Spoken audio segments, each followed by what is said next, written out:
আজি পুনৰ সিআইডি কাৰ্যালয়লৈ তলব কৰা হৈছে দুই ৰাজপত্ৰিত বিষয়াক এচিএছ হিতেশ মজুমদাৰক তলব কৰিছে এছআইটি সহকাৰী নিয়োগ বিষয়া গীতাৰ্থ বৰুৱাকো তলব কৰিছে স্পেশাল ইনভেষ্টিগেশ্যন টিমে ইতিমধ্যে দুই ৰাজপত্ৰিত বিষয়াক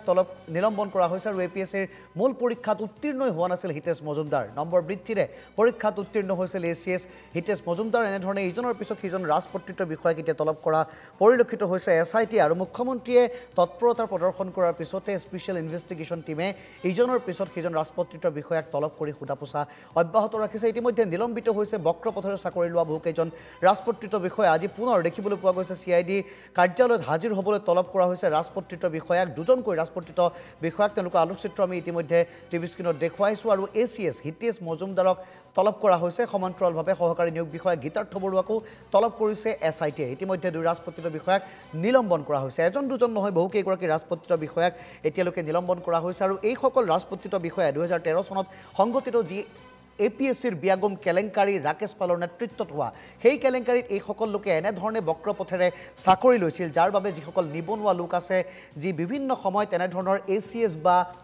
আইএএছ পদসমূহত উত্তীৰ্ণ হৈ সেৱা আগবঢ়াব বিচাৰে দেশৰ বাবে ৰাজ্যৰ বাবে তেওঁলোকৰ আশা যেন কলিতে মৰহি গৈছিল কিয়নো বহু দিনৰ পৰা তেওঁলোকে পঢ়া শুনা কৰি তেওঁলোকে এক প্ৰকাৰ প্ৰস্তুতি চলাই এনেসমূহ পৰীক্ষাত অৱতীৰ্ণ হয় বিভিন্ন সময়ত তেওঁলোকে দেখে বিফলতাৰ মুখ বহু লোকে এনেধৰণৰ পৰীক্ষাত বিফল হৈ আত্মহননৰ দৰে পথ বাছি লোৱা পৰিলক্ষিত হয় তাৰ মাজতে যদি এনেধৰণৰ কিছু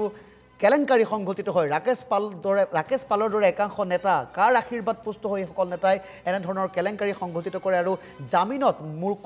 মুকলি আকাশৰ তলত সময় কটাই কেতিয়াবা ইউটিউবত মুকলি কৰে ভজন আৰু এইসকল ৰাকেশ পালৰ দৰে লোকৰ নেতৃত্বত চলি থকা যিসকল বক্ৰপথৰে চাকৰি লোৱা ৰাজপত্ৰিত বিষয়া সম্প্ৰতি কিন্তু সেইসকল বিষয়ৰ বিৰুদ্ধে তৎপৰ হোৱা পৰিলক্ষিত হৈছে এছআইটি মুখ্যমন্ত্ৰী আৰু সিআইডি দেখিবলৈ পোৱা গৈছে ইজনৰ পিছত সিজন বিষয়া নিলম্বিত হৈছে বহুকেইজন লোকক নিলম্বিত কৰা হৈছে আৰু শেহতীয়াকৈ খবৰ জনাইছোঁ দুজনক পুনৰ হাজিৰ হ'বলৈ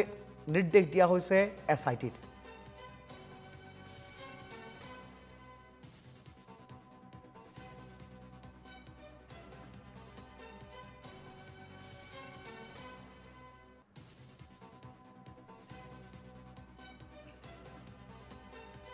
আমি পোনপটীয়া সম্প্ৰচাৰত যাব বিচাৰিছোঁ সিআইডি কাৰ্যালয়ত উপস্থিত আছে আমাৰ সাংবাদিক প্ৰাঞ্জল প্ৰতিম বৰুৱা প্ৰাঞ্জল আপোনাৰ কাষলৈ আহিছোঁ এই মুহূৰ্তত আৰু দেখিবলৈ পোৱা গৈছে ইজনৰ পিছত সিজন বিষয়া নিলম্বিত হৈছে সমান্তৰালভাৱে শেহতীয়াকৈ দুজনক তলব কৰা হৈছে কি জনাব শেহতীয়া আপডেটছ প্ৰাঞ্জল নিশ্চয়কৈ চাওক আজি পুনৰ যি এছআইটি কাৰ্যালয়ত হাজিৰ হ'বলৈ নিৰ্দেশ দিয়া হৈছে দুজনকৈ এপিএছচি কেলেংকাৰীৰ লগত জড়িত বিষয়া দুজন বিষয়া আৰু এজন হৈছে এচিএছ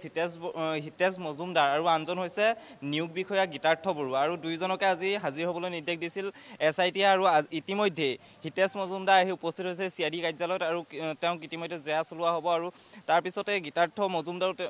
বৰুৱাও তেওঁ আহি উপস্থিত হ'বহি কিছু সময়ৰ পিছতে হয়তো যি সিআইডি কাৰ্যালয় আছে সিআইডি কাৰ্যালয়ত যিহেতু তেওঁলোকৰ জেৰা চলি আছে এছআইটি যিখন এছআইটি গঠন কৰি দিয়া হৈছিল সেই এছআইটিয়ে জেৰা চলাই আছে আৰু এই দুইজন বিষয়াৰ বিৰুদ্ধেও অভিযোগ উত্থাপন হৈছে যে তেওঁলোকে কেলেংকাৰীৰ জৰিয়তে বা 2 নম্বৰীৰ জৰিয়তে তেওঁলোকে এই চাকৰি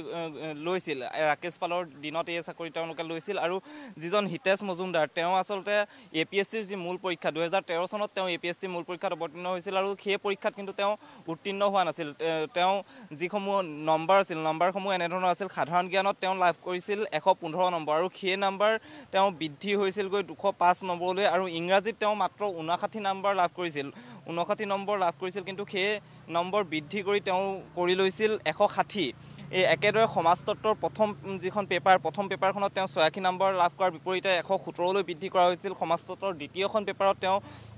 49 নম্বৰ লাভ কৰিছিল 49 নম্বৰ সেই নম্বৰ বৃদ্ধি হৈছিলগৈ 119 নম্বৰ গতিকে এই যিজন বিষয়া হিতেশ মজুমদাৰ তেওঁ মূল পৰীক্ষাত উত্তীৰ্ণ নোহোৱাকৈ এচিএছৰ দৰে এটা পদবী তেওঁ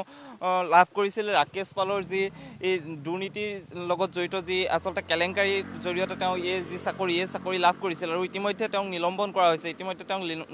কৰা হৈছে আৰু আজি এই এছআইটিৰ কাৰ্যালয়ত তেওঁক হাজিৰ হ'বলৈ নিৰ্দেশ দিয়া হৈছিল আৰু ইতিমধ্যে তেওঁ হাজিৰ হৈছে আনহাতে গীতাৰ্থ যি যি গীতাৰ্থ বৰুৱাক সেই একেদৰে আচলতে দুখনকৈ পেপাৰত তেওঁ নাম্বাৰ বঢ়াইছিল তেওঁ কমাৰ্চ আৰু একাউণ্টেঞ্চি এই দুইটা বিষয়তে তেওঁ নাম্বাৰ বৃদ্ধি কৰি তেওঁ যি আচলতে এই যি চাকৰি নিয়োগ বিষয়াৰ চাকৰি তেওঁ লৈছিল গতিকে ৰাকেশ পালৰ দিনত যিসকল লোকে চাকৰি লৈছিল তেওঁলোকৰ বিৰুদ্ধে অভিযোগ উত্থাপন হৈছিল যে তেওঁলোকে কেলেংকাৰীৰ জৰিয়তে 2 নম্বৰীৰ জৰিয়তে তেওঁলোকে চাকৰি লৈছিল আৰু তেনেধৰণে আচলতে ইজনৰ পিছত সিজনকৈ যি বিষয়া এই দুৰ্নীতিৰ লগত কেলেংকাৰীৰ লগত নাম সাঙুৰ খোৱা বিষয়াসকলকে SITয়ে তেওঁলোকক তলব কৰি আহিছে আৰু প্ৰতিদিনে তেওঁলোকৰ নতুনকৈ তেওঁলোকক দেখা গৈছে যে ইজনৰ পিছত সিজন বিষয়াক তেওঁলোকে তলব কৰিছে আৰু জেৰা চলাইছে আৰু ইতিমধ্যে 21 জনকৈ বিষয়াক নিলম্বন কৰা হৈছে আৰু সেইসকল বিষয়াক তেওঁলোকে ইয়াৰ যি আচলতে SIT কাৰ্যালয়লৈ তেওঁলোকে তলব কৰিছে আৰু তেওঁলোকক জেৰা চলাইছে আজি দুজনকৈ বিষয়াক ইতিমধ্যে তেওঁলোকে তলব কৰিছিল আৰু হিতেশ মজুমদাৰ ইতিমধ্যে উপস্থিত হৈছে কিছু সময় পূৰ্বে তেওঁ হিতেশ মজুমদাৰ আহিছে তেওঁ 2013 বৰ্ষত APSC দিছিল আৰু সেই যি মূল পৰীক্ষা আছিল মূল পৰীক্ষাত কিন্তু তেওঁ উত্তীৰ্ণ হোৱা নাছিল উত্তীৰ্ণ নোহোৱাকৈ আচলতে ৰাকেশ পালৰ আশীৰ্বাদত তেওঁলোকে যি ACS APSৰ দৰে চাকৰি লাভ কৰিছিল এইসকল বিষয়া আৰু এই বিষয়াসকলক ইতিমধ্যে তেওঁলোকৰ যি কুকৃতি পোহৰলৈ আহিছে আৰু তেওঁলোকক ইতিমধ্যে SITয়ে তলব কৰিছে ইজনৰ পিছত সিজন কেইবাজনো বিষয়া ইতিমধ্যে গ্ৰেপ্তাৰ হৈছে আনহাতে বহুকেইজন বিষয়াক ইতিমধ্যে তলব কৰিছে তাৰিখ দিয়া হৈছে এই তাৰিখ মতে তেওঁলোক আহি CID কাৰ্যালয়ত উপস্থিত হ'ব লাগিব আৰু আজি দুজনকৈ বিষয়া গীতাৰ্থ বৰুৱা নিয়োগ বিষয়া গীতাৰ্থ বৰুৱা আৰু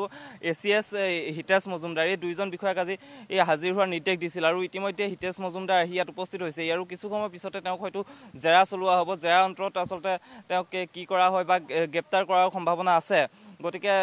যিসকল বিষয়া আছে 2 নম্বৰীয়ে তেওঁলোকে যিসকলে চাকৰি লৈছিল বা ৰাকেশ পালৰ দিনত যিসকল কেলেংকাৰীৰ জৰিয়তে ৰাকেশ পালৰ যি কেলেংকাৰী সেই কেলেংকাৰীৰ নাম সাঙুৰ খোৱা যিসকল বিষয়া আছিলে বিষয়াসকলৰ বিৰুদ্ধে ইতিমধ্যে SITয়ে ব্যৱস্থা গ্ৰহণ কৰি আছে আৰু নাম্বাৰ বঢ়াই তেওঁলোকে আচলতে এই পৰীক্ষাত উত্তীৰ্ণ হৈছিল মূল পৰীক্ষাত নাম্বাৰ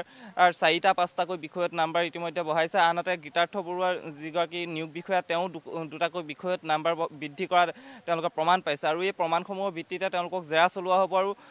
গীতাৰ্থ বৰুৱা কিছু সময় পিছতে হয়তো উপস্থিত হ'বহি আৰু হিতেশ মজুমদাৰ ইতিমধ্যে উপস্থিত হৈছে আৰু তেওঁক ইতিমধ্যে জেৰা আৰম্ভ কৰিছে SITয়ে পাৰ্থ